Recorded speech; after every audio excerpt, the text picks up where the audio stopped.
Hello, Biblionauts, and welcome to another installment of What a Corker, a series of videos started by Mark at Book Time with Elvis, in which he reads a passage from a book that he considers to be excellent or beautiful or just worth reading aloud. Unlike my previous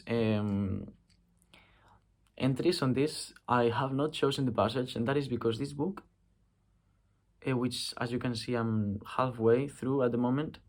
I don't know if this video will come out before or after my review of the video. So just for you to know, if I am halfway through it, this is before I read the full book, which at some point I will review. But so far, the whole book is it's just full. It's just full of corkers. It's just full of great passages, and because of that, and because most of this book, or not most of it, but a lot of it is poetry, I felt like I didn't need to choose. And I feel like nothing will be more convincing in terms of making you read a book than to just open it in any page and read a passage of whatever there is. I tend to do this a lot with books when I am doubting on whether to read them or not. And I did this, and I opened on a passage on Fortune that was incredible. It became immediately one of my favorite passages that I have ever read. So this book that came to me through David Wiley, because he has a series of books called Bookshelf Essentials, is probably going to become one of my favorite books. It was a massive gap on my medieval philosophy readings, and I wanted to fill it as soon as I hadn't even heard the name Boethius, to be fair.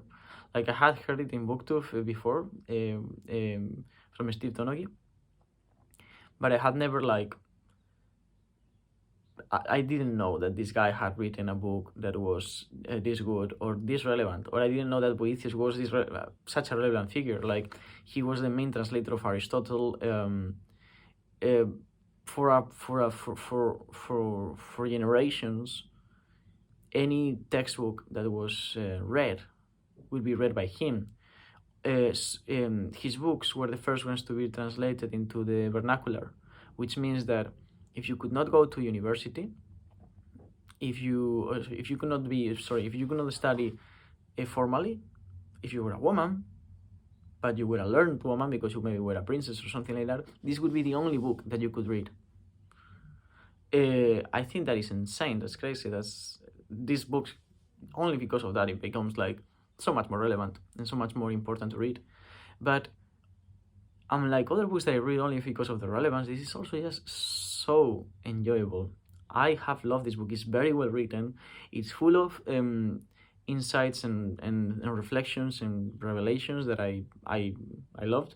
And the parts that are Christian are so in like a charming manner, because this guy is writing from a prison cell, and he's trying to get rid of all the bullshit before he is executed. I feel like part of what Boethius is doing here, from me with my very limited knowledge of history, is just trying to talk himself into death, to prepare himself for death. I think that is part of what's happening here. I don't know that it is, but because he at the end of all, he believed in an afterlife, on an afterlife, at least allegedly. It's not like you could believe in anything else in this time on his context, but that doesn't make him narrow-minded in any way or complacent. No, not at all. I love the book, and now I'll let the book speak for itself, and that will be the video for today, whenever today is for you, because at this point, as you are watching this video, I will be probably shivering, freezing in some Scottish forest at minus 10 degrees. Hopefully minus 10 and instead of minus 20. So I did have a pen in here, but I'm not cheating. I'm taking the pen out, and I'm not even going to open through the parts that I have read. I'm opening there. Okay.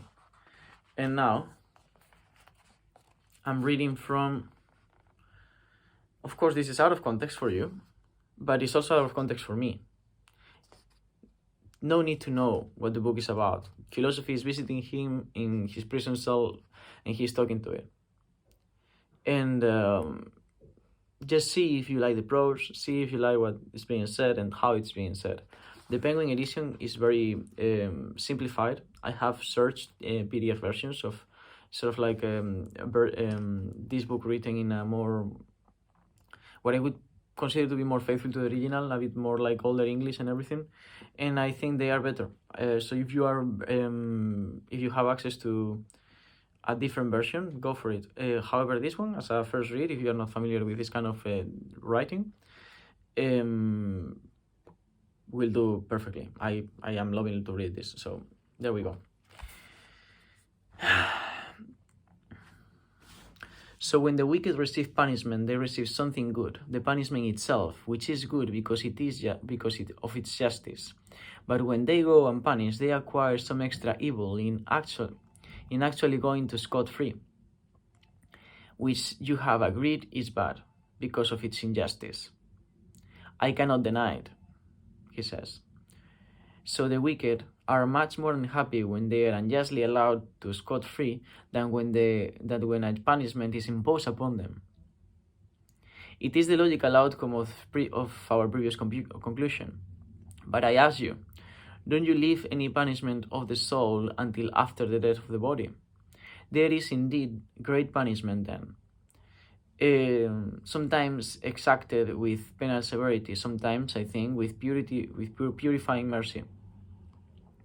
But it is not my intention to discuss it now. We have followed the argument as far as we have for you to see what you thought of as the entirely undeserved power of the wicked is no power at all. I wanted you to see that those whose freedom from punishment you were complaining of do not all escape from pain for their wickedness. That freedom of theirs, for whose speedy end you were praying, doesn't last long and will be the more miserable the longer it continues. It will be most miserable of all if it is endless. It will be most miserable of all if it's endless. What's happening here is that Boethius is angry because he's paying for a crime he didn't do, or that's what he claims, and he's angry that the people that made him, that is actually guilty for that crime, or that is guilty of the crime of putting an innocent mind in a cell, are free. And what philosophy is saying to him here is that escaping the explicit punishment doesn't mean that they are able to escape a different kind of punishment, an introspective inner punishment, by knowing that they're guilty, I guess. And lastly, the wicked are more wretched when unjustly absolved from punishment than when they receive a just retribution. The logical conclusion of this is that they are burdened with heavier punishment precisely when they are believed to have escaped it. Then I said, when I consider your arguments, I think nothing more true could be spoken. When I turn to the opinions of ordinary men, few would even grant your hearing, let alone believe you.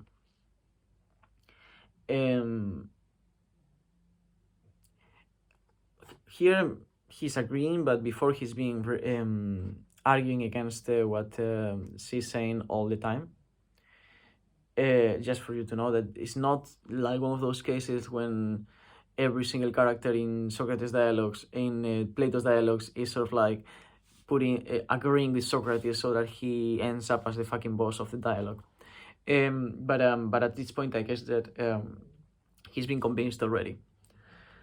Okay, I'm just gonna move forward to the first passage of poetry, just so that you also get a touch of that, because every chapter is intercalated with some poetry and some prose, and the poems are also normally really, really good. What pleasure do men find in passion's high and tempting fate with suicidal hand?